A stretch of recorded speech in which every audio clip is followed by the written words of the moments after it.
It's gonna be a bright, bright, sunshiny day. It's gonna be a bright, bright, sunshiny day. I think I can make it now. The pain is gone. All of the bad feelings have disappeared. Here is that rainbow I've been praying for. It's gonna be a bright, bright, sunshiny day. Look all around, there's nothing.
No matter where I travel, I love coming home to Montana.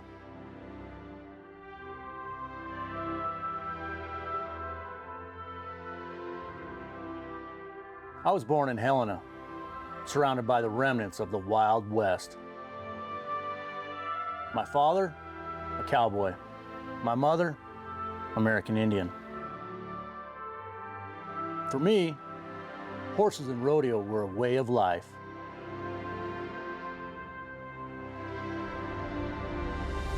America. Wide open spaces, majestic mountains, and big sky. Vistas that inspire freedom. From sea to shining sea. And in between, all the people dreaming. It was the dreams of a prosperous future beyond the setting sun that fueled westward expansion. But even the greenest leaves, yellow. The open frontier soon tamed by steam and rail. And all hemmed in by barbed wire. As early as 1893, it was said, the frontier has gone, and with its going has closed the first period of American history. My father found that in this day and age, a cowboy's wages couldn't long support our growing family. So in the pursuit of the American dream, my parents started a construction company. The business grew and soon held international contracts. I would be going overseas. I could have never predicted the events that were about to unfold.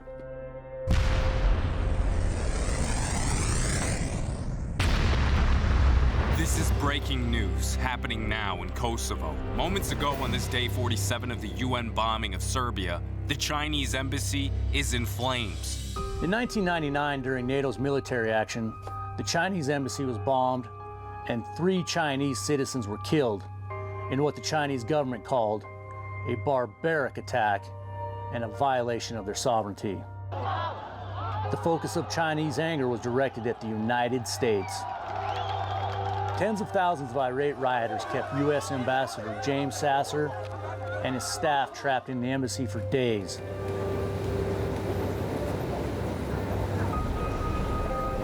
The residence of the U.S. consul in Chengdu and the consulate in Guangzhou were set ablaze. After the demonstration stopped, I flew out of Washington, D.C., bound for Beijing. My job? Diplomacy and reconstruction of the damaged embassy and consulates. When I arrived, I found that containers loaded with critical project material were missing. They had suffered the same fate that awaits at least 10,000 containers each year. They'd all been lost at sea. While new material was ordered and the project stood still, I realized that when containers are interrupted, factories close, retail shelves go empty, people become jobless, and projects like mine accumulate costs. Containers are the heart of the global economy. If your heart stops, you die. If containers stop, the global economy dies. The container shrunk the economic void between people, businesses, and transformed all nations into next-door neighbors. Globalization is an undeniable truth and the main way the world economy works. It is not confined by traditional notions of state sovereignty, or in other words, national independence. State sovereignty assumes that a country's borders are undisturbed and that a country has supreme power and control over all the affairs within its borders. Like the passing of the Old West, we again stand on the precipice of historic change.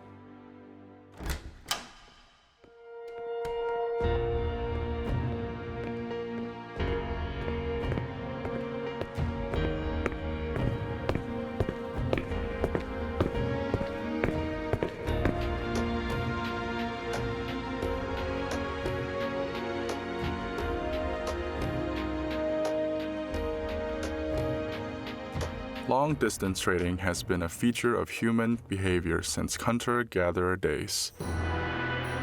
More than 2,000 years ago, the Han Dynasty developed the Silk Road, creating what would become the foundations of modern capitalism. Caravans carried spices, silk, and supplies across the largest landlocked region in the world, establishing economic and political relations with societies to China's west. At the same time, Chinese ships reached into the Persian Gulf and East Africa. Not only did the Silk Road open new markets for Chinese goods, it also brought precious metals and gems, art and music, and new philosophies and religions, including Buddhism and Islam from the West. Throughout history, advances in technology have been the single most important factor in opening up borders and linking economies. The most momentous innovations were those in communications and transport. As wind power was replaced by steam and propeller-driven planes replaced by jets, so was the telegraph by the telephone and then the internet. Today, the speed of communications allows information to be exchanged in a blink of an eye, and goods cross the globe with remarkable efficiency and speed. When people think about globalization, they think about the internet, or they think about CNN, or they think about money, the ability to transfer money around the world, or invest in stock markets from Hungary to Thailand. Very seldom people think about a box. The notion that globalization has a lot to do with trade, with the fact that you can buy in Europe goods manufactured in China, and in Latin America you can buy goods manufactured in the United States, and the world is connected through this web of trade relationship that has exploded thanks to the use of a box. And the box, of course, is the container.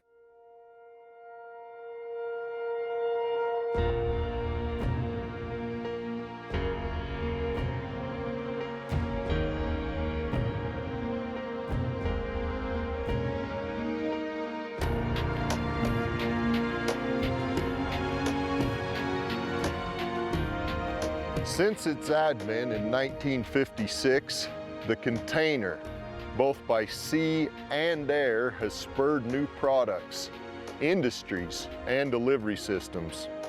These have led to the most significant consequence of the container, the globalization of the world economy. Until the 1950s, shipping relied on the expensive, slow, and labor-intensive break-bulk method.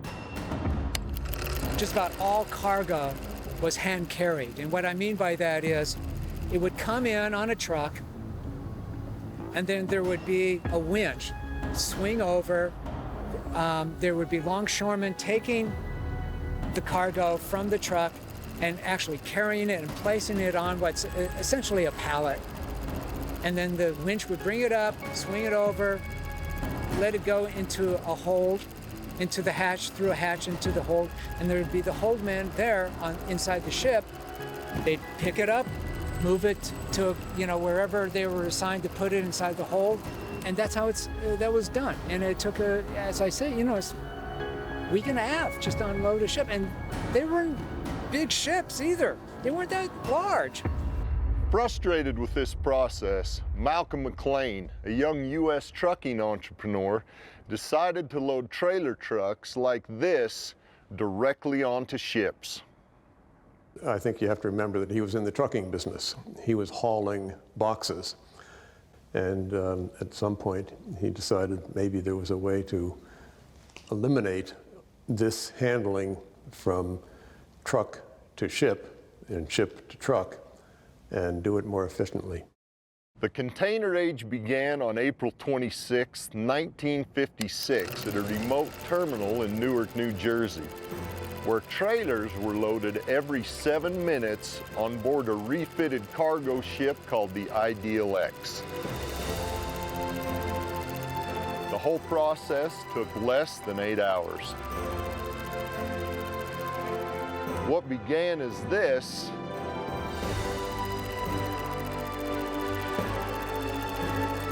would eventually become this.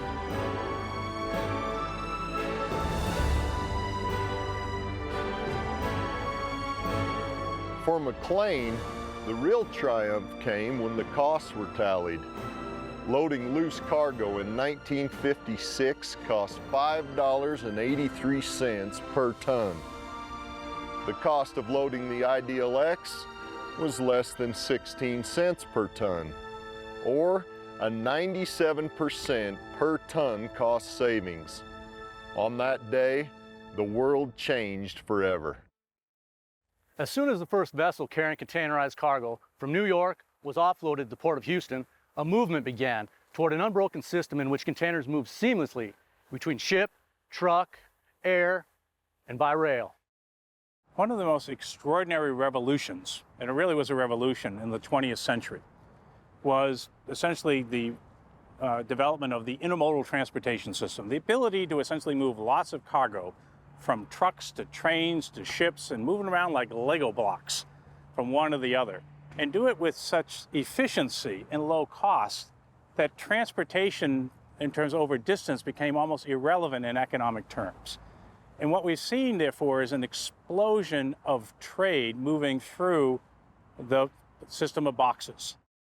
Today, vast fleets of sky and sea giants crisscross the globe, making regular ports of call, bearing components, sub-assemblies, and processed goods stacked from the floor to the ceiling in nearly 20 million containers annually. I took a ride on a ship with a port pilot, and we were on a ship that was 900 feet long. 3 football fields, right? That's considered a small ship these days. That's amazing to me, because when you come up to this sucker, it's just like it just blanks out the sun. And that's considered small. This ship is at the Delta anchorages in Long Beach Harbor, waiting to be called in for unloading. This is a medium-sized ship with containers stacked 16 across and all the way down to the keel. It holds around 6,000 containers when it's full. The newer ships can be stacked up to 24 wide and hold up to 18,000 containers.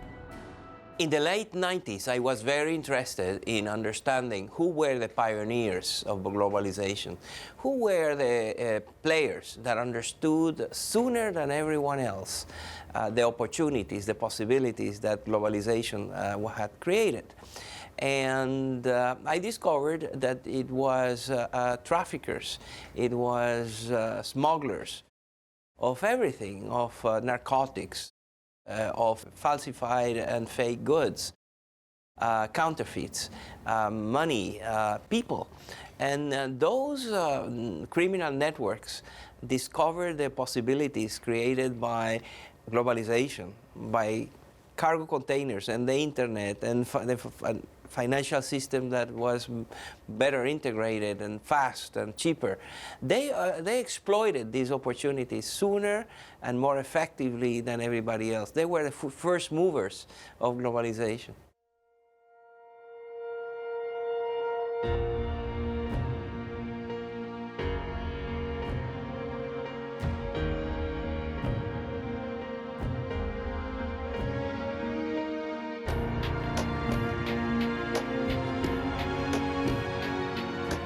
It's a big steel box that literally wafts into the major ports of the United States, the Port of New York, the Port of Los Angeles, the Port of Baltimore, and so forth. And it could be used essentially as a proverbial Trojan horse to bring in a terrorist weapon and explode it at one of our ports, all of which are located in major urban areas of our country. Let's move cargo in boxes. Now, most of these boxes are like 8 by 8 by 40 foot, and they go on the back of an 18-wheeler, or they can be picked up and put on a rail car and loaded up by the thousands on a ship. They can hold, in many cases, over 42 tons of material, of goods and cargo in that single box. That's a lot of stuff. If you think about moving your home and a moving truck pulling up, taking all your worldly possessions and fitting in that one truck, that's essentially what a cargo container holds. Now imagine turning to an inspector and say, go check that out. Make sure there's no bad things in that box. And you stare up at a ship that's bringing thousands of them in. The reality is we can't check all the boxes, and we certainly haven't been checking all the boxes. Well, for somebody interested in smuggling, that's a pretty rich opportunity.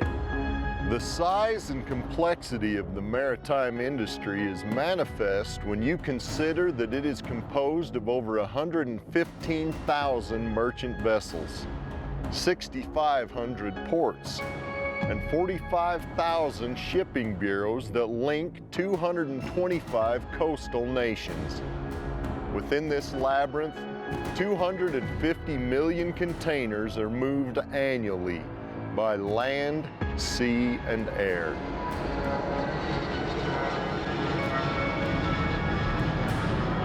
I remember sort of black humor from the time of 2001 is that if you wanted to bomb New York and you lived in, you name the country, all you had to do was FedEx or UPS that, and the package would arrive and be delivered. And so there was the ability to actually make sure that the content of trade was safe has been made very difficult given the efficiency and the volume of trade. If they can just get it into the box, and the box moves from A to B through lots of transition places here without anybody checking it, there's a real opportunity for mischief. Don't think that can happen? It already did.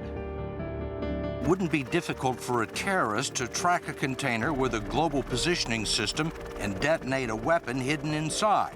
In fact, a terrorist could even use a shipping container to smuggle himself into the country. That's exactly what happened in Italy just 5 weeks after September 11th, when authorities found a suspected terrorist trying to ship himself from Egypt to Canada inside this container. It was equipped with a makeshift bed and enough food and water for the 3-week journey.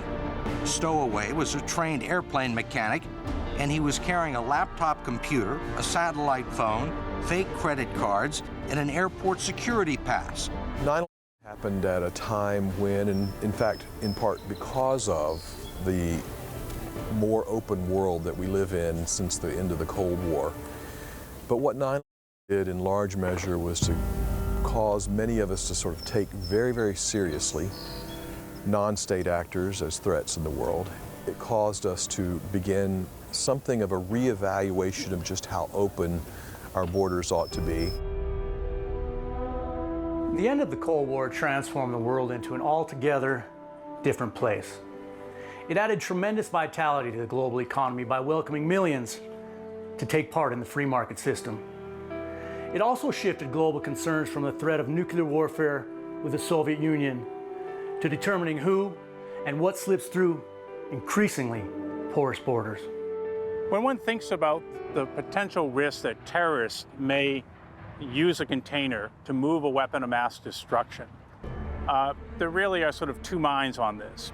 One is that many terrorist groups have access to this weapon. They want to use it for a very specific purpose, to potentially go after a Super Bowl game or something in a Tom Clancy-like scenario.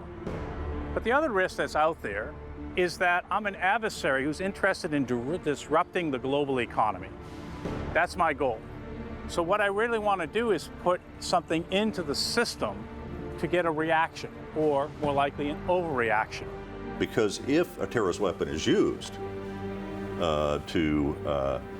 in the form of a container and it goes off, one or more go off, the whole system is going to shut down. And it's going to shut down for as long as it takes to build in a security system to protect the movement of cargo containers from foreign ports to U.S. ports. And that could be a very long time, and it could be so long that it could bring down not just the U.S. economy, but the global economy in the process. Whoa! Oh! What the? Holy shit! No! Oh shit! Oh shit! No, baby! Oh no! Are we dangerous here? Yeah, we're dangerous. Oh my God! Oh dear! Are you filming? Yes, I'm filming. Whoa! Whoa! I think we are dangerous.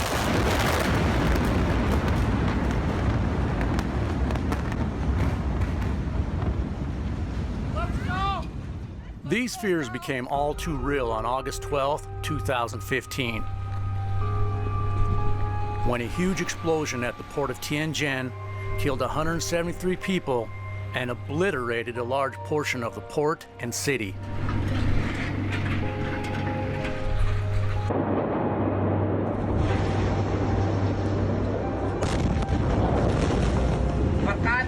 Whoa! And again on August 4, 2020, when a massive blast destroyed the port of Beirut, killing more than 200 people, injuring 600 others, and leaving 300,000 people homeless.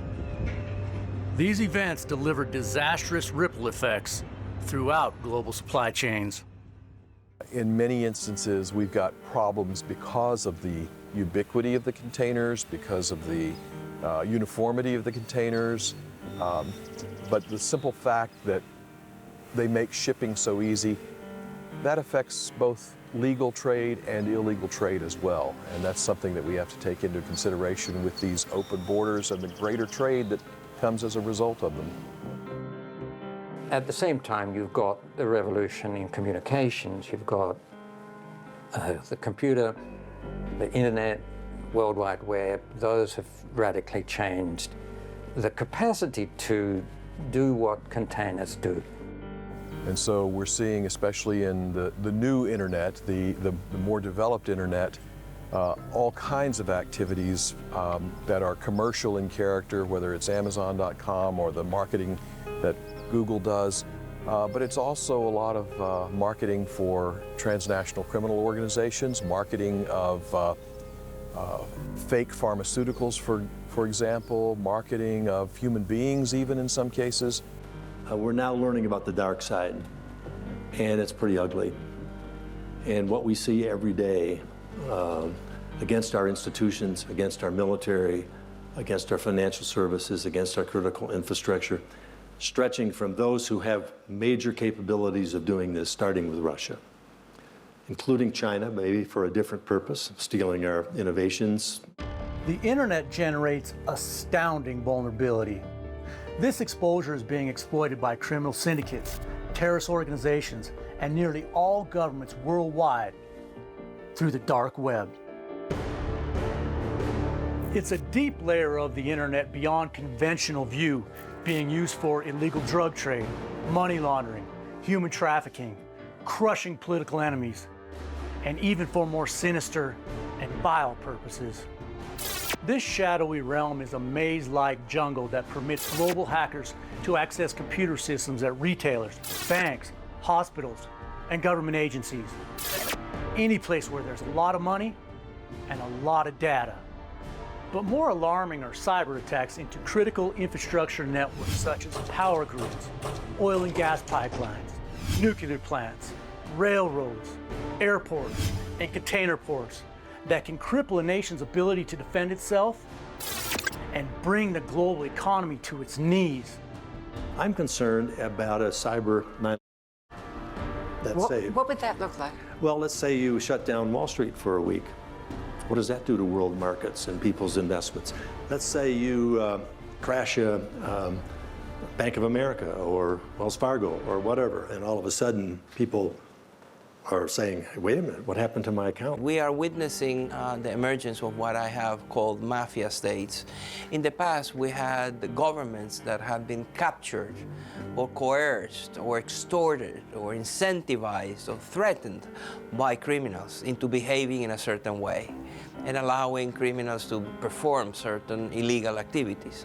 That continues to be the case, but now we're witnessing a new phenomenon, and that is where governments are taking over the criminal networks, not to eliminate them, not to destroy them, but to use them. These emerging threats raise a major question. How well are we prepared to meet them? Well, we're prepared in some ways and not in others. If there's an attack on some of the critical infrastructure that underpins our way of life, what we're not so prepared for is how to cope with it, how to respond and recover after something has happened. We've got all our eggs in the prevention basket, and if we don't prevent, we kind of make it up in how we respond.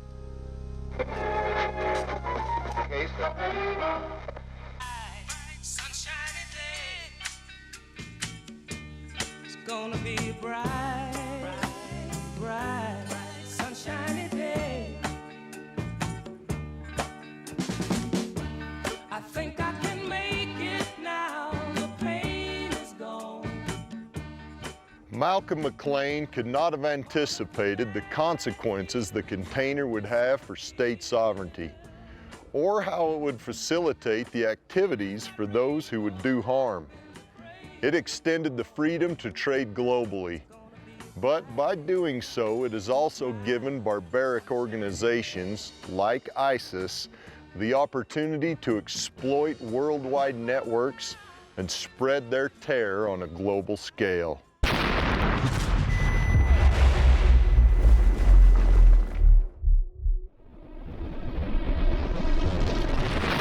As terrifying as the thought of someone using a container as a Trojan box, the more unspeakable prospect is the opening of Pandora's box, the unleashing of something far more insidious, and never being able to put it back.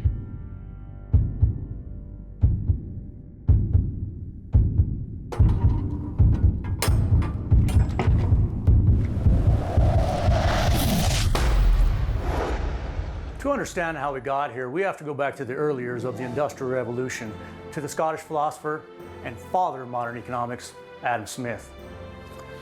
His 1776 masterpiece, The Wealth of Nations, demonstrated that the connecting of far-flung economies through free trade would decrease the use of military force and create a more peaceful and united international environment. Smith's philosophy was the basis for the free market framework that was shaped by the United States and Great Britain at the Bretton Woods Conference in 1944. At Bretton Woods, New Hampshire, delegates from 44 allied and associate countries arrived for the opening of the United Nations Monetary and Financial Conference. At the end of World War II, it was clear The message was never again. We had seen 2 horrible wars and a gigantic depression within a 30-year time span. It was really quite shocking. Zhang Shi-kung, one of China's representatives, with Secretary and Mrs. Henry Morgenthau. United States Treasury Secretary Morgenthau heads the American delegation. On the opening day, in his role of acting conference president, he addresses the meeting. To be discussed are plans for the stabilization of world currencies. All agreements must be ratified by the governing bodies of the nations involved before becoming effective. So the notion was there needed to be some kind of institutional backdrop to avoid a similar situation. Delegates to this monetary and financial conference pose on the hotel lawn. These meetings are designed to promote trade in the post-war world and to create a foundation for lasting peace.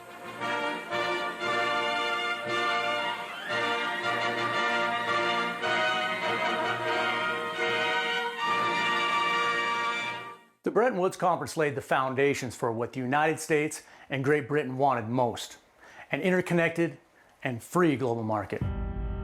Despite the framework forged at Bretton Woods, the ensuing Cold War between the United States and the Soviet Union dominated international relations for over 45 years. Cold War friction was characterized by a dangerous and costly arms race, the polarization of politics, the division of the world in economic spheres, competition and conflict in the Third World, and an economic crisis. The economic crisis of the mid-1970s forced businesses to seek an end to government regulation. A modern version of Adam Smith's ideology emerged: neoliberalism. Neoliberalism, noun, a modified form of liberalism tending to favor free market capitalism. Neoliberalism sees competition as the defining characteristic of human relations. It redefines citizens as consumers, whose democratic choices are best exercised by buying and selling, a process that rewards merit and punishes inefficiency. This market movement was led by Britain's Prime Minister Margaret Thatcher and President Ronald Reagan, and in the 1990s by Prime Minister Tony Blair and President Bill Clinton. Neoliberalism ushered in a period where the United States wielded great influence on international financial institutions by imposing conditions on loans to other countries. These countries were obligated to adopt the economic policies of the United States, creating what has become known as the Washington Consensus. It is true that the World Bank's loans come with conditions. Now, those conditions may simply be about the way, if it's you're building a road, those conditions may simply be about the way you procure that. And not much beyond that. Or it may be a different type of loan where you're actually expected to adopt certain policy stance. These international financial institutions are viewed as kind of a world government, albeit one with none of the checks and balances that a democratic government requires. They're autonomous and controlled by faceless bureaucrats who in turn are unaccountable and arrive at their decrees in secret. It would take nothing less than a major crisis to expose just how far the Washington Consensus had gone. What is happening on Wall Street? 2-year no yields dropped from 190 to 166 in a flash. I have never in my life watched the Dow Jones collapse by 600 points. What started in America has spread to every part of the world. The banks over in Frankfurt are down 9%. The Paris market down by 9%. Austria, which was briefly suspended earlier in the day, is down by nearly 11%. The global financial crisis prompted nations, particularly developing nations around the world, to pose the basic question: is it really wise to participate in a system overseen by Western-led institutions that promote US and European objectives that often conflict with our own? If one goes back and looks at the kinds of policies that were being proposed and how those policies are now viewed and what policies are replacing them, I think you'll see that there's definitely a certain loss of credibility, if nothing else. The The global financial crisis triggered an important and menacing message to the West that the developing nations of the world are no longer willing to accept America's role as supreme manager of the global economy. I do a lot of work in Africa, so I can say for sure in Africa that these countries are looking to China for policy. China is now providing financial assistance to developing nations in what has become known as the Beijing Consensus. The critical distinction is that China provides cash without conditions. Among the greatest beneficiaries of the Bretton Woods system have been transnational corporations. They constructed much of the post-war economic geography, and today they continue to transform the global economic terrain. Transnational corporations, or TNCs, are exactly what they sound like. They are huge companies like GE, ExxonMobil, and Walmart that have the ability to control countless business networks within a large number of countries. At the same time, they lobby the International Monetary Fund, the World Bank, the World Trade Organization, and the U.S. Treasury to help further large-scale corporate commerce by granting them free rein to operate with fewer roadblocks to trade. Transnational corporations like Walmart took advantage of this new global marketplace by developing more dynamic and innovative manufacturing systems such as the just-in-time system and far-flung global supply chains. This dramatically transformed the world's production networks and helped to build a new and more interdependent global economy. The container was a driving force in transforming the 20th century into the American century. When China opened its doors for business in 1978, the container bolstered its meteoric rise from communist isolation to economic superpower. Perhaps no nation realized the critical role that transnational corporation investment plays in helping a nation become a major player in the global economy than China. At the same time, no global enterprise recognized China's low-cost manufacturing potential and is as connected with its rise than one of the world's largest corporations by revenue, Walmart. Well, Walmart has well in excess of 100 stores here now. They've been present on the ground in terms of selling for at least 20 years. But an essence of that relationship was Walmart sourcing from China for primarily its US stores. And Walmart sourcing in China was maybe the single largest of any US or Western player from China through the 90s and into the last decade, and even now perhaps.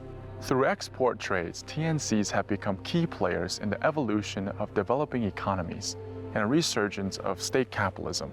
Today, we see various models of state capitalism in nations from Algeria to Vietnam, and is most evident in the BRICS association of 5 emerging economies: Brazil, Russia, India, China, and South Africa. Briefly, state capitalism is neither a state-run socialist economy like the Soviet Union once was before it ran itself into the ground, of course, nor is it pure unbridled capitalism, the way we like to think of capitalism, even though we don't practice it exactly that way ourselves. Instead, the Chinese, from the standpoint of the free market, are trying to have their cake and eat it too. What they do, and it's perhaps not even that different sometimes from what Japan does, is they have a national champion. A particular corporation, for instance, will receive favored treatment from the government. The profits go back into China. So therefore, China, as I said a moment ago, having the cake and eating it too, they get the value of a capitalist-run corporation. The Chinese state capitalism model is a state-led industrialization effort. A lot of common misperception about China is that it is still a centrally planned economy. It is a communist-driven economy. But in fact, some people would argue that the Chinese economy is as capitalist as the one in the Western world.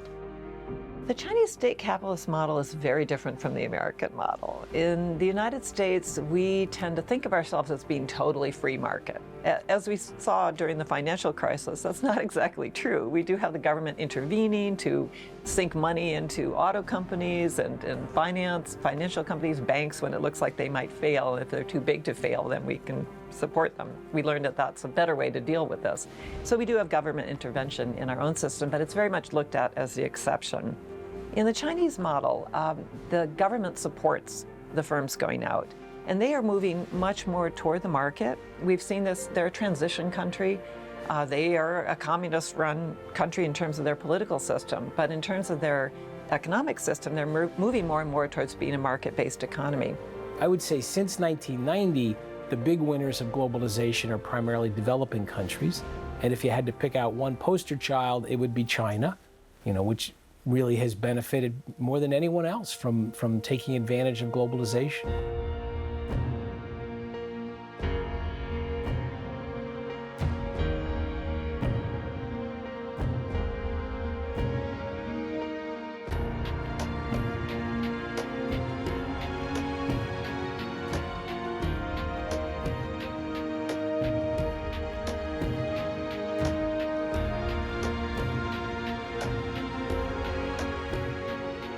What is happening today in China started with Deng Xiaoping's reforms in 1978. These reforms kicked off China's shift from a backward economy to global economic prominence. Ultimately, the most important thing that happens is that China embarks on a new economic policy, this policy of opening up to the outside world and changing its economy. Moving more in the direction of a market orientation. Those were fledgling first steps in 1978, but this is a monumental change. And without that change, we don't have China's enormous economic expansion, the improvement of standard of living, the standard of living for many Chinese, the availability of low-cost products for Americans and others. So that opening is really important. Deng Xiaoping's famous for saying that you need to cross the river by feeling for the stones. And he used that to describe China's transition from the old Stalinist state plan economy to one that's more market-oriented and one that is opened up to the West and other trading nations. And I think what it means is, nobody's really done this before. And so we have to sort of figure our way as we're going forward. So how could they really get things going? They couldn't get things going under the system that they had. So they create a kind of really a pressure valve essentially to release, say, okay, investment can come in here. All those rules around state-owned enterprises are kind of null and void here. You can come in and invest. So we want to protect our borders and protect our system, but we realize that we'll never be able to achieve what we want in the global economy by doing that. So we open up, we say foreign investors come in, we do all kinds of things, like we introduce labor contracts, which don't exist in China. We let people move from the rural areas to the cities, which don't exist in China. Things, and we do that in 3 or 4 places, and then suddenly these parts of the economy are the parts that are really driving the rest of China. China capitalized on expatriate investments and adapted their economic model after the free economies of the Asian tiger of South Korea, Taiwan, Hong Kong, and Singapore. Singapore built the first container port in Southeast Asia in 1972. The heart of global trading is the container, with all the logistical expertises surrounding it. From 1949 until 1979, we don't have formal diplomatic relations. This begins to change, of course, with the Nixon opening in 1972. And trade was part of what many people wanted to come out of this. The opening of diplomatic and trade relations, however, was just another tenuous chapter in the long history of mistrust between American and Chinese relations. There is sort of a classic problem in international relations that dates back to the Greeks. And this this problem is the idea that whenever you have a dominant power and you have a rising power, according to this theory, conflict is inevitable because the rising power is not going to want to share its power and prestige, so that the dominant power is going to try to keep the rising power from rising too far and too fast.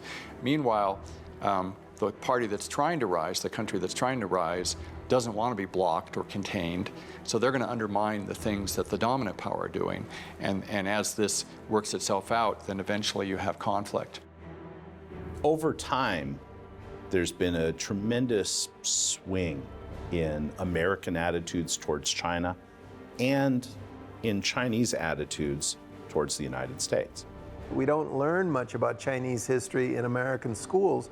China was the first world country years ago. It was the richest country in the world. They were wearing silks and reading books off of printing presses and using money when the Parisians were digging garlic and potatoes out of the ground and living in mud huts. So China is not a third world country rising. It's a formerly first world country that had about a 400-year gap of being hit by the industrialized West, and it's just reclaiming its title as the #1 richest, most civilized, largest country in the world. If you think about the development of the Chinese economy since the era of reform began 30-some years ago, you can write that book with an entire chapter dedicated to the container, because this economy was built on a foundation of export. And export is, by definition, well, sometimes on plane, but mostly through containers. And so when you look at the ports of China in, say, the mid-1980s versus the ports of China 15, 20 years later, you would see, of course, a massive expansion of capacity and a massive expansion of containers. China, above probably all of the emerging markets, has really understood the value and criticality of infrastructure as the arteries to make their export model tick.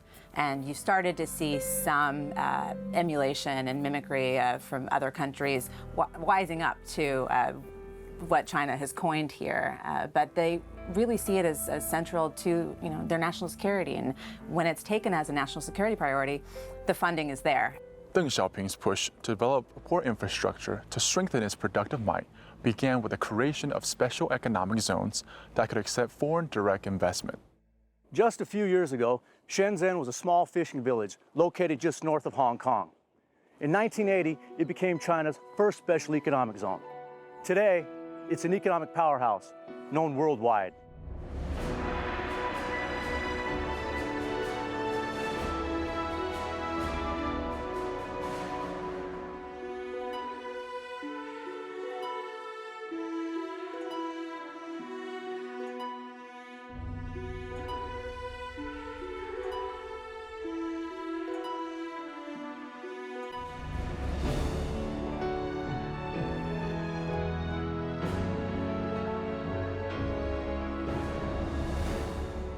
I think China's success is very much about the combination of the use of special economic zones with integration with global production systems. So essentially, by putting in the special economic zones, as China opened up in the late 70s, Shenzhen's the greatest example. It was as you hear the story a million times. It was a small fishing village, and now it's this massive city.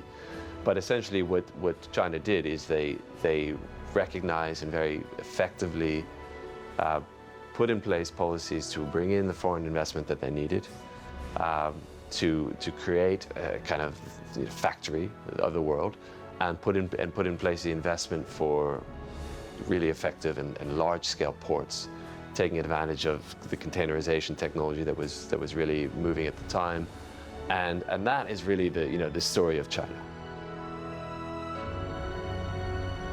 Shenzhen was the perfect place for Deng's brave experiment with capitalism because of its proximity to one of China's key gateways, Hong Kong.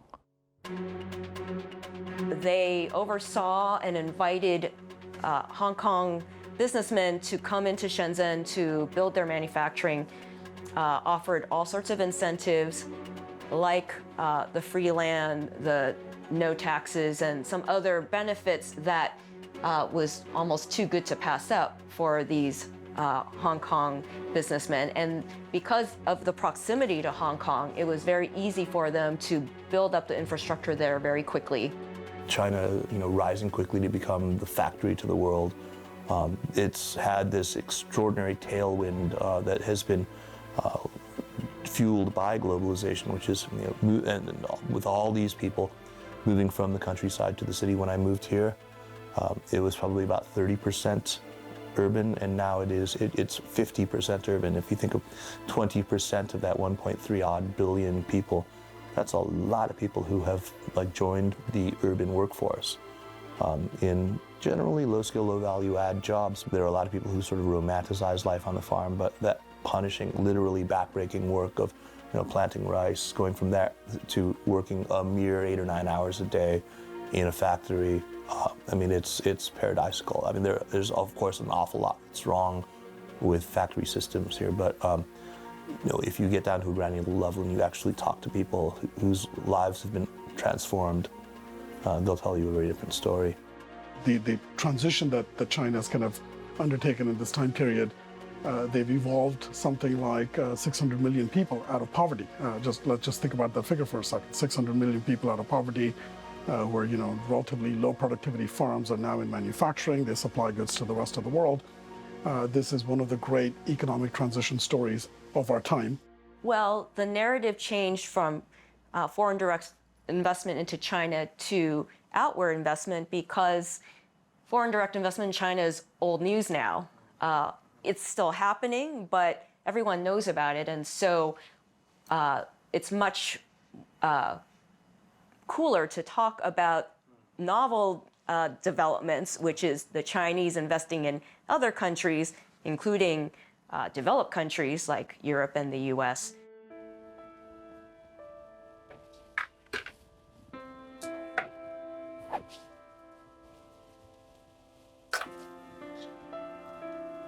A vital turning point in China's deeper integration into the global economy was its entry into the World Trade Organization, or the WTO. On December 11, 2001, China officially became the World Trade Organization's 143rd member. It took 15 years of hard negotiations. Before the official announcement in 2001, China had to satisfy its trading partners that it was doing enough to open the economy to international competition. The key turning point came in 1999 with the trade deal between the U.S. and China.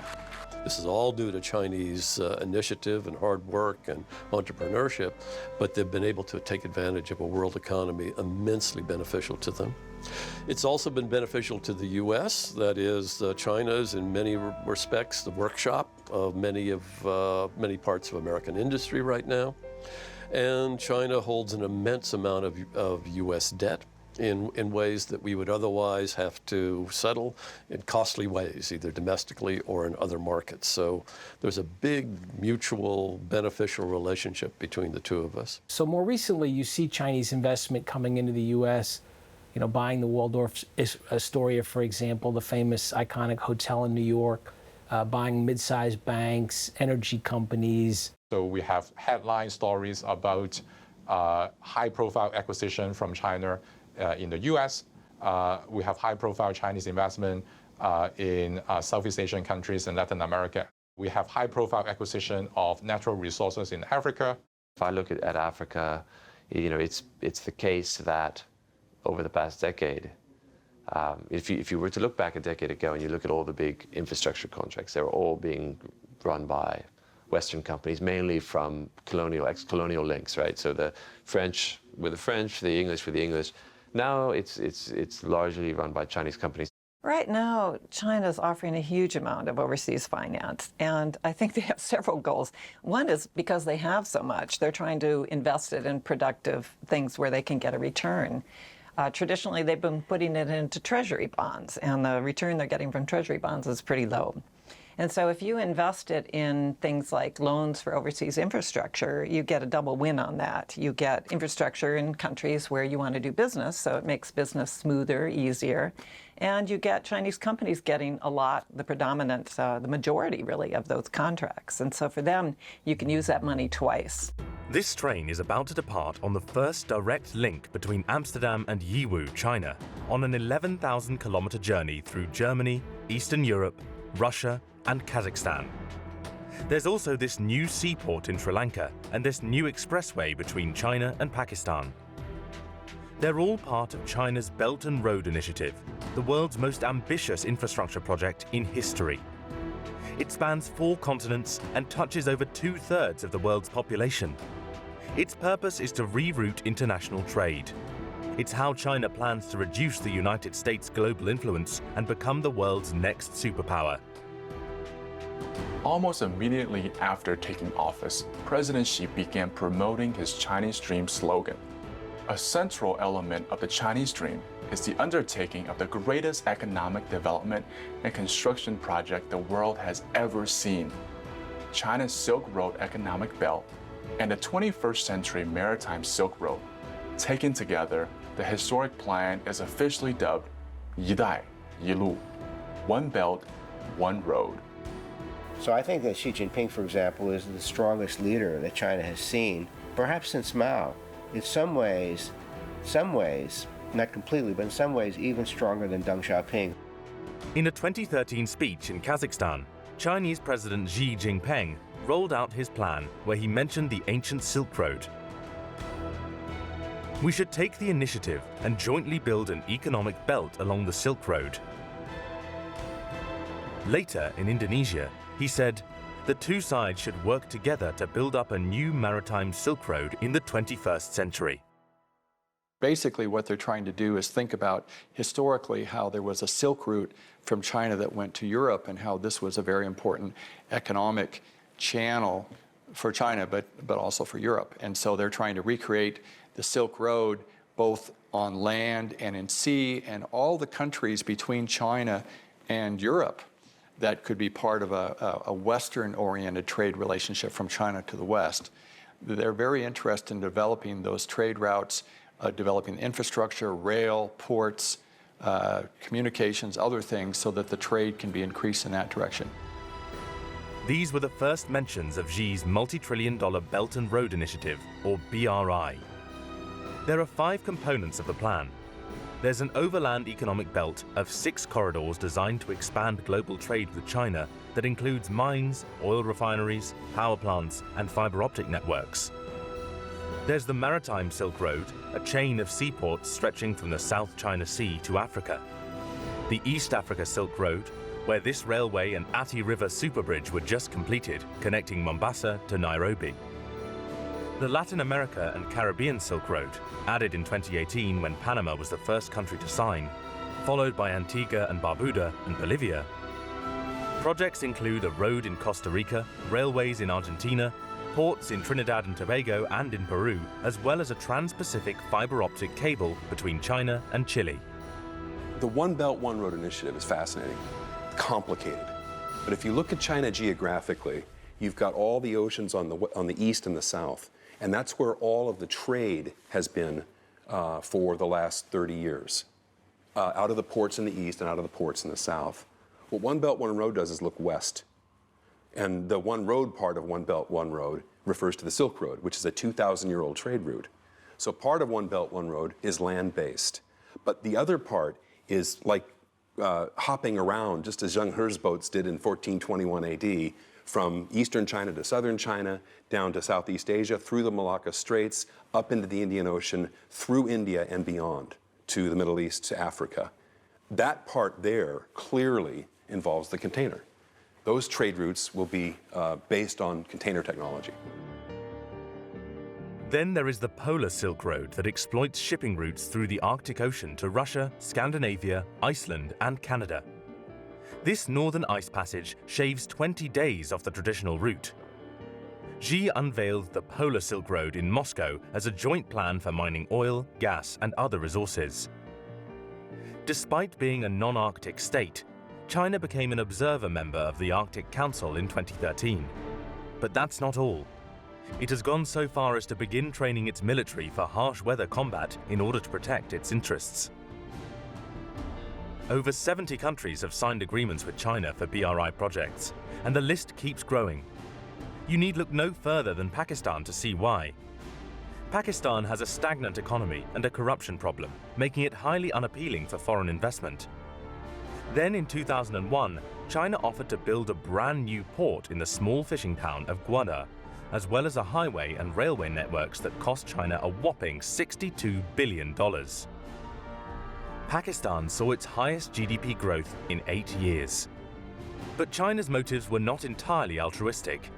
China secured a new alternative route for goods, especially oil and gas from the Middle East. Moreover, Chinese construction companies who faced a decrease in work at home now had a flood of BRI contracts. 7 of the biggest construction firms in the world are now Chinese. Here's why.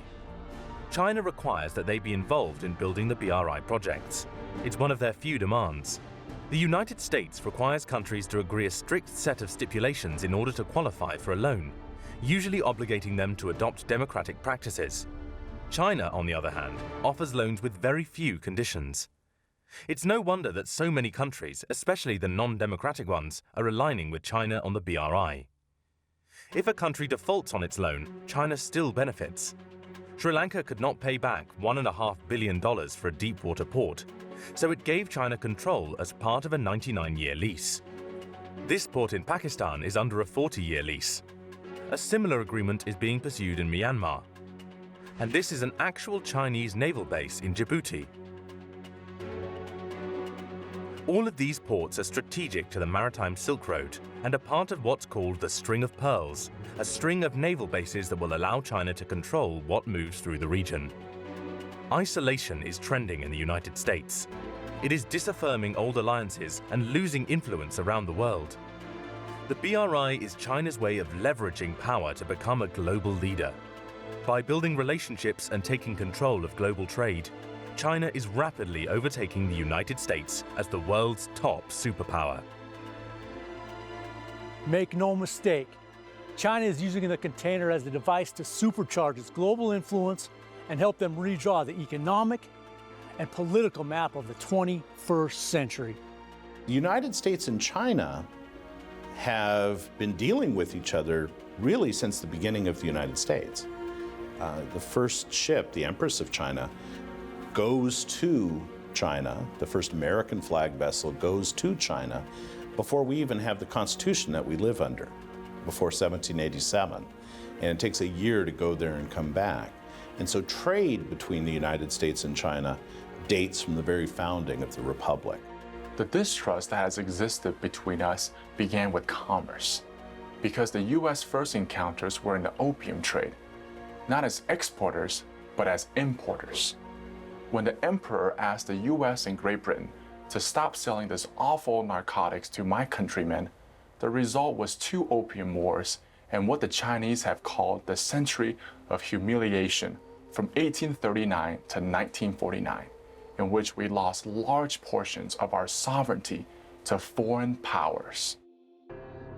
In the meantime, America's industrial barons rose to incredible wealth and political power on the back of an addiction epidemic in China that they had created, an epidemic that tore at China's social fabric. What's very interesting about Franklin Delano Roosevelt, as soon as Americans hear the name, they should think of China. His mother grew up in Hong Kong in a mansion. Roosevelt had yachts and he had townhouses and he led a rich man's life. He never made that money himself. He inherited it, not through the Roosevelt line, but through the Delano line. Grandpa Warren Delano was the American opium king of China. If you go to Columbia, Yale, Harvard, Princeton, you see the first buildings were built by opium barons, the first railroads. So Franklin Roosevelt felt that he had a real in terms of understanding China. He was proud of it, and he kept China close to his vest in terms of diplomatic dealings. Roosevelt told his underlings that I have over a century of experience with China, and I know about China, and he made independent decisions outside the State Department about China. But he didn't know about China. He didn't speak Chinese, never been to China, never been to Asia.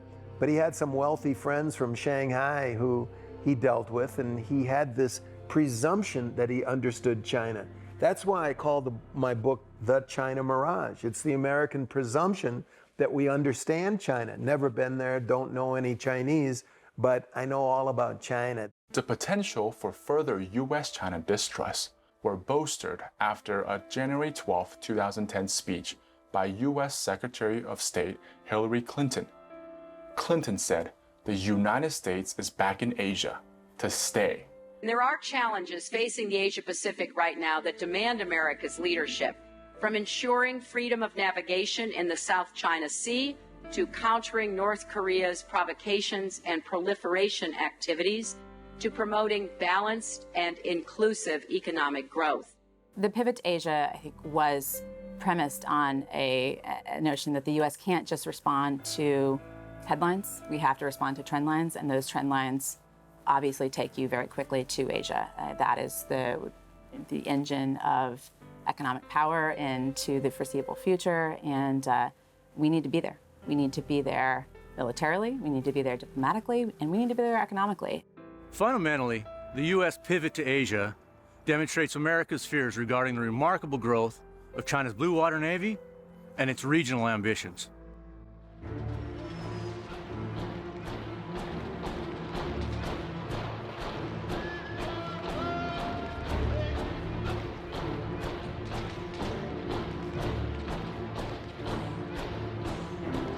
I don't blame them for building up their naval power, but as long as they make it clear what it's for, and that it's not to prevent shipments in the sea lanes, and that it's not to try to get into a conflict with any of their neighbors.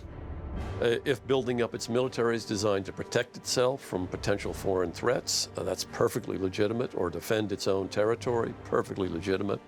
If it's designed to dominate its neighbors in Japan, South Korea, and Southeast Asia, to assert sovereign territorial control over the seas that surround it, that's breaking the rules that the international community has carefully developed and they're prepared to live by. And that's a collision course. Foreign military aircraft. This is Chinese Navy. You are approaching our military alert zone. Please immediately. High above the South China Sea, the radio crackles with a stern warning. Go, go! The source of dispute appears on the horizon seemingly out of nowhere. Islands man-made by China, hundreds of miles from its coastline. China's the second biggest economy in the world. It seems to be flexing some of its military muscles, and that's making its neighbors nervous. This is what China does not want you to see. This is Fiery Cross Reef in 2006, and this is what it looks like today. That's a 10,000-foot airstrip, an advanced radar station, a missile defense system, and it is home to about 200 Chinese troops. Recently, China has installed missiles here and on 2 other man-made islands in the South China Sea. This was Mischief Reef in 2012. Those plumes are from Chinese dredging ships pumping ocean sediment up onto the reef to form an artificial island, and then in 2017. And this is Subi Reef from July 2012 to December 2017. It has 400 permanent buildings, basketball courts, parade grounds, radar installations, and is capable of supporting 2,000 Marines. These are the big 3 of the 7 man-made islands with completed military complexes. Each of the big 3 houses missile installations as well as concrete hangars designed to accommodate 24 fighter jets and several large bombers or early warning aircraft.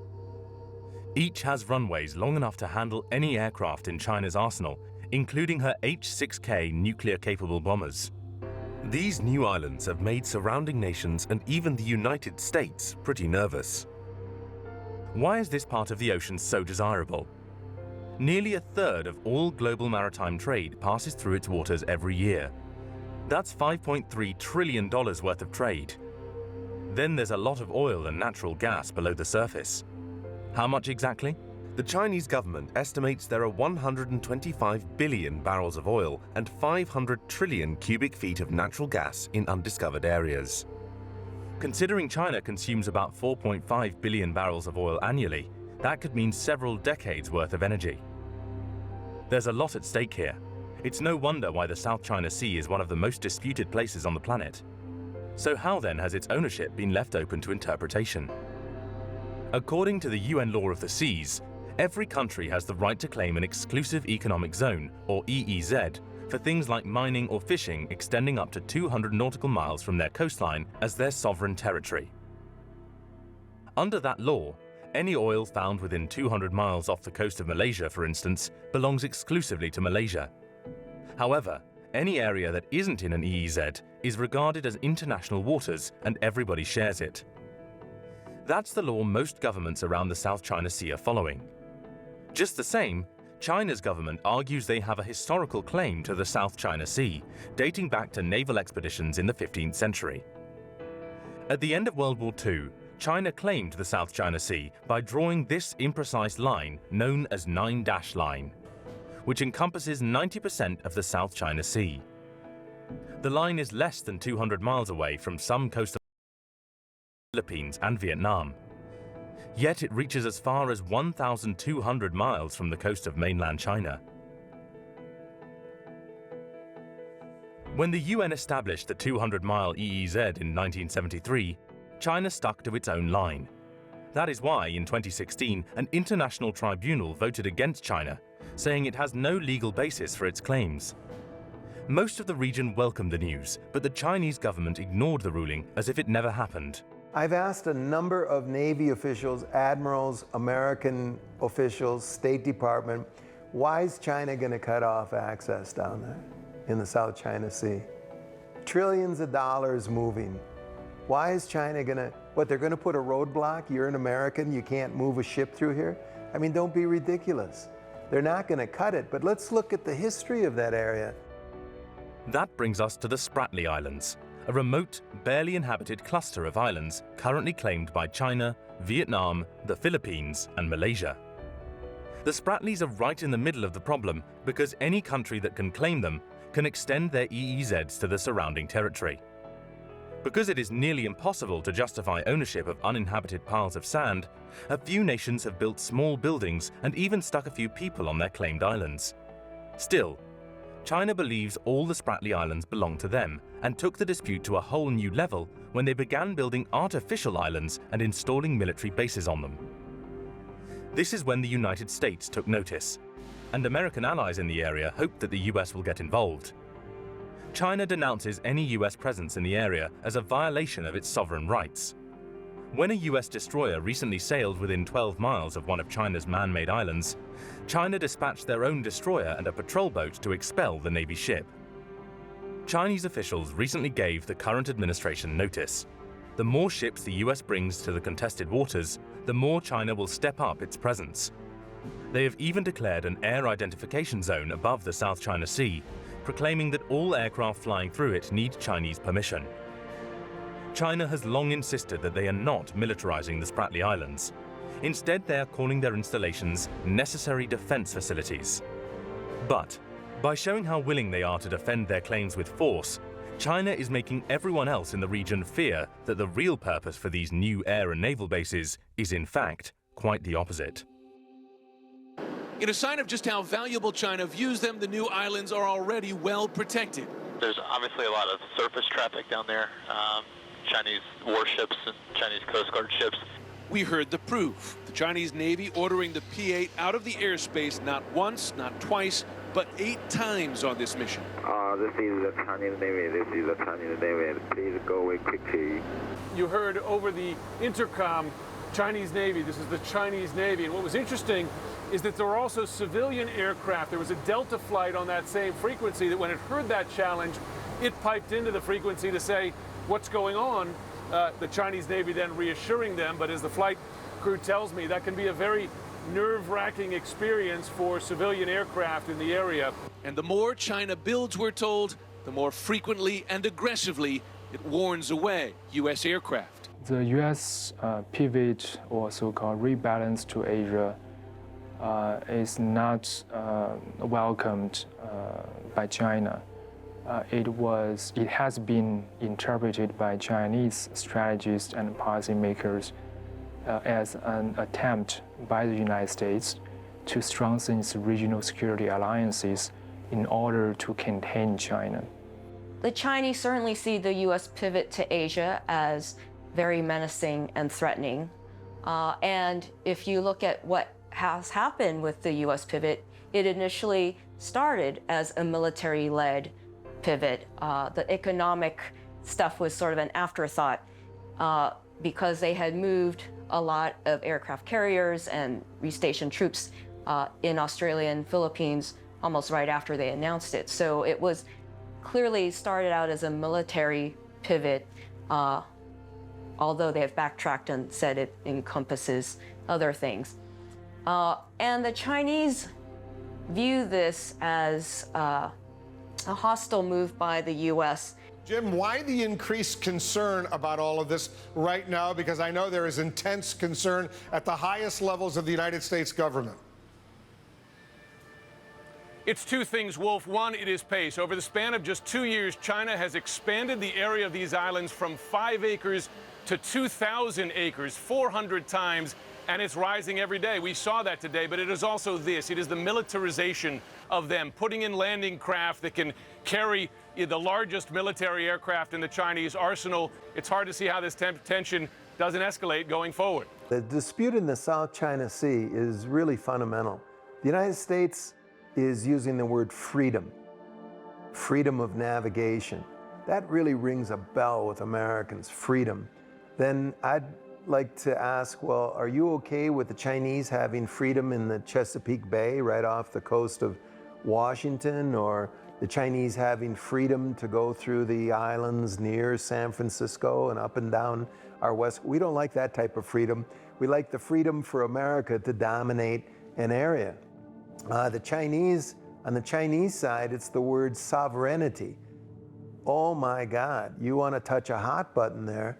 100 years of humiliation, the Western barbarians coming in and degrading China. So this is about the Chinese saying China's China. It's America saying, hey, we can have our freedom anywhere in the world because we have a big navy.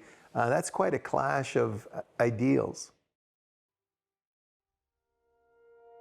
U.S. Asia-Pacific policy remains strongly anchored in history. Today, America's renewed interest shows that it sees the region as one of the most significant in the world and where the true drama of the 21st century will take place.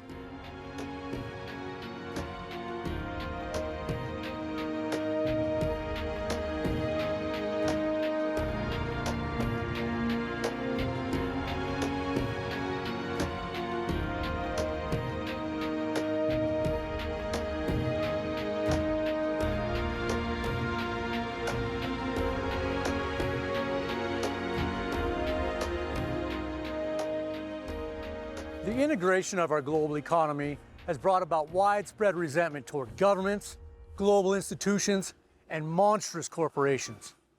This has resulted in unprecedented discord and division of political systems that is now sweeping across the globe.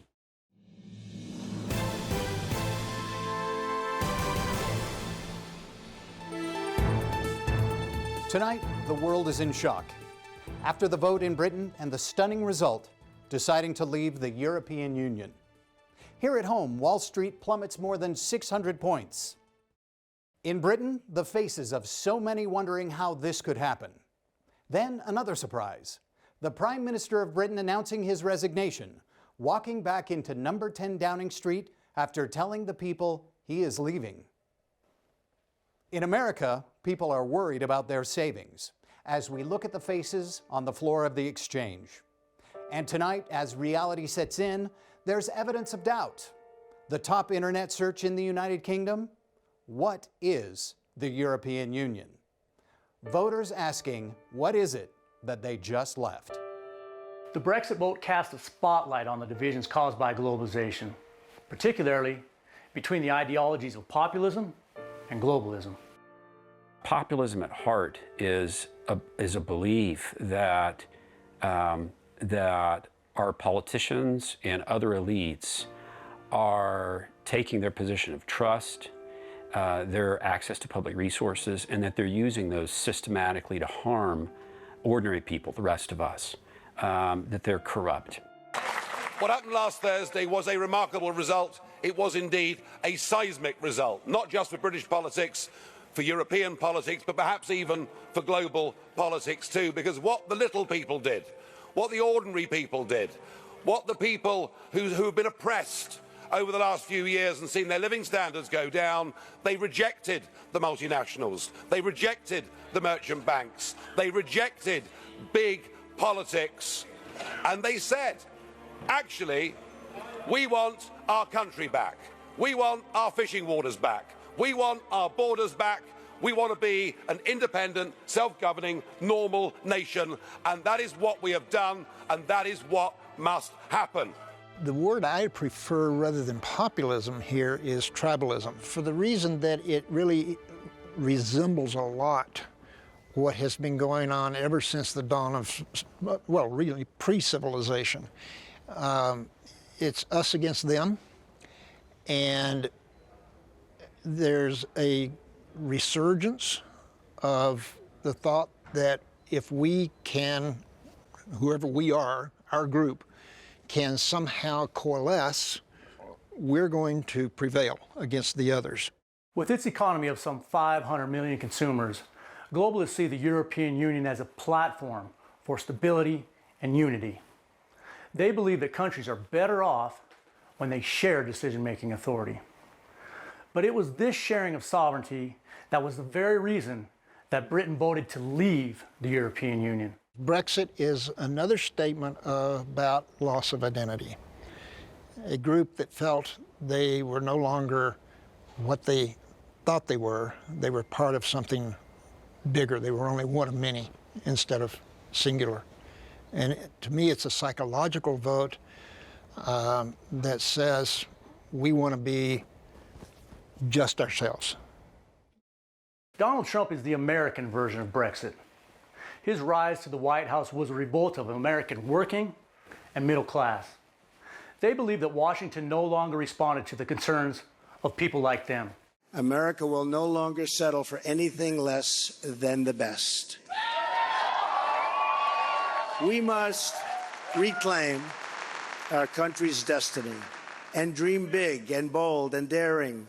There are a lot of similarities between them.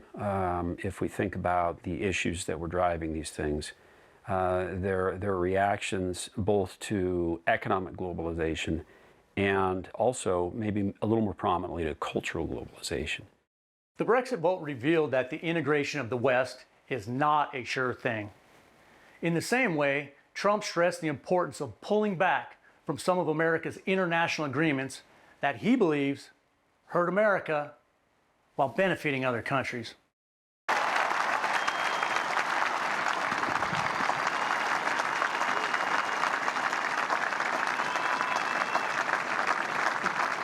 We assembled here today are issuing a new decree to be heard in every city, in every foreign capital, and in every hall of power.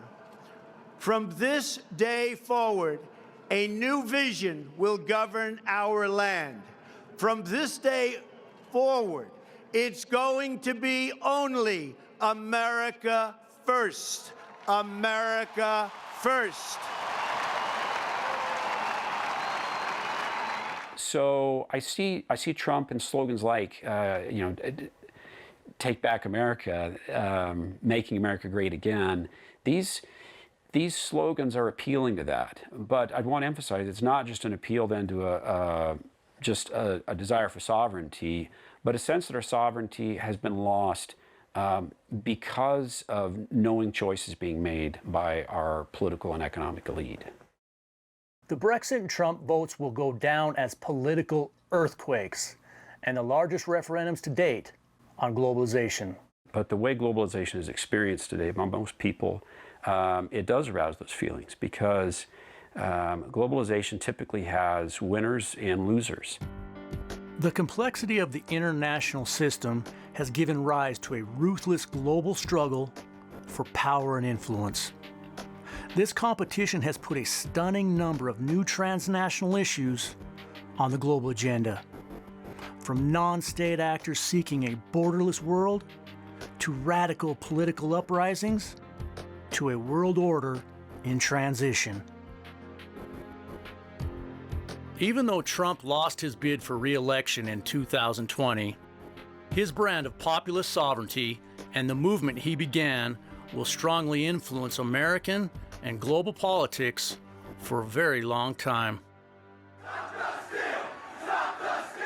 On January 6, 2021, the gulf between the populist and globalist camps deepened greater than ever before.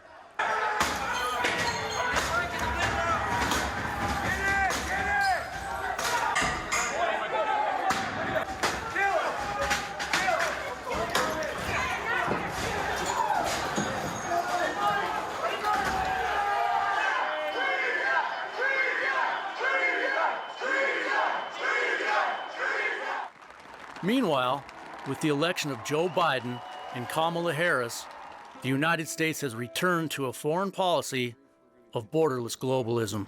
We want to talk about infrastructure. After decades of dominance, the United States is now facing the extraordinary rise of emerging economies, particularly China.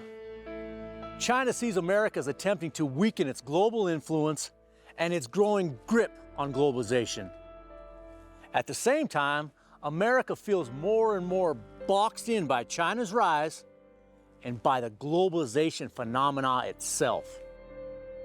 The anthropologists describe it as a defensive mechanism to gather with your own clan.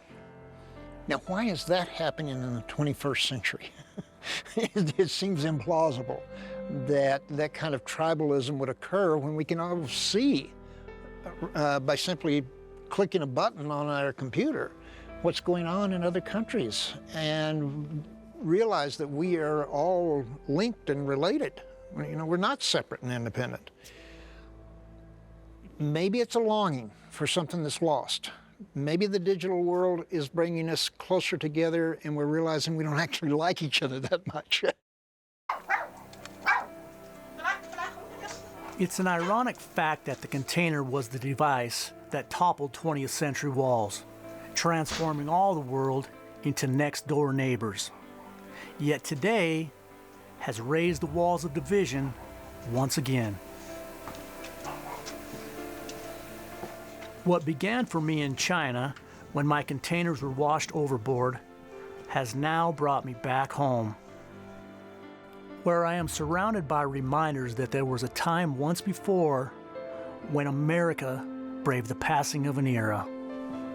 There were two outlaws at the closing of the Old West, Butch Cassidy and the Sundance Kid, who were unable to adapt to the changing times.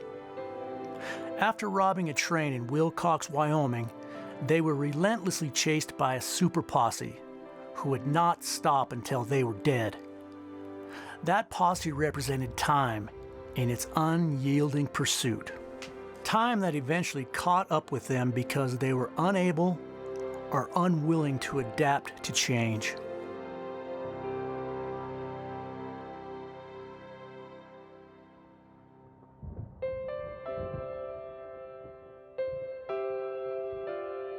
Just like the passing of the Old West, our generation now faces gathering storm clouds of globalization that have left nothing about our lives untouched. As we move forward, we must ask ourselves, how do we avoid the tragedies of history and instead forge a new age of cooperation to weather the storms of change?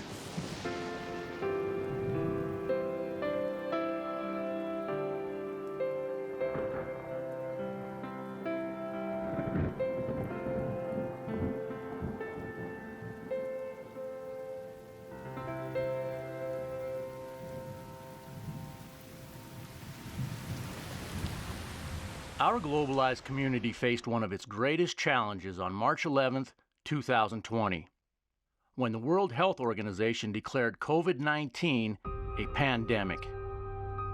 People throughout the world were placed on lockdown.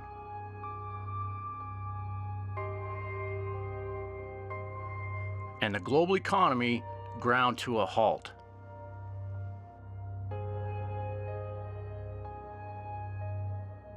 Globalization is a double-edged sword, and the container embodies the fact that the good and the bad elements of globalization are interlaced. It is our very interconnection that promotes cooperation, yet at the same time drives a wedge between us creating our disconnection.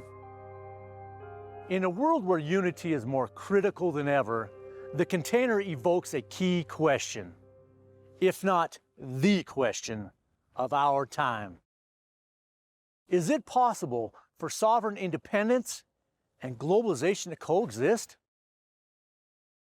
Today, the container stands between two issues critical to 21st century prosperity and peace. On the one hand is the issue of open market freedom and the relentless march of a more unified world.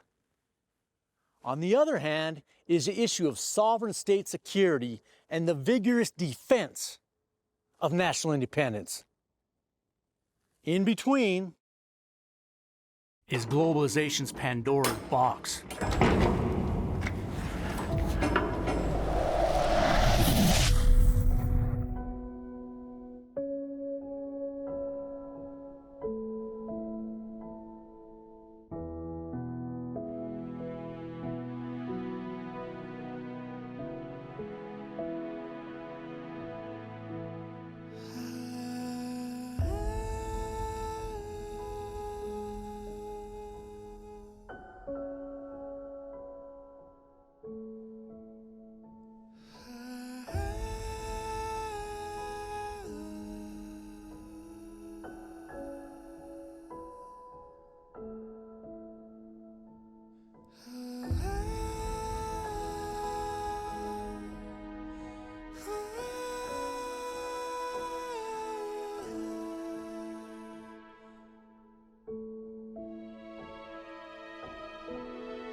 it's a shared future we face now. I think one of the most important photographs ever taken, maybe the most important photograph ever taken, was the picture of Earth from space. We see this beautiful blue planet floating in the void, and and that's, you can't see sovereign state borders there. All you see is this wonderful, wondrous entity. And we have to promote that, we have to protect that, we have to keep that viable, and that, there are real issues involved there that involve us all.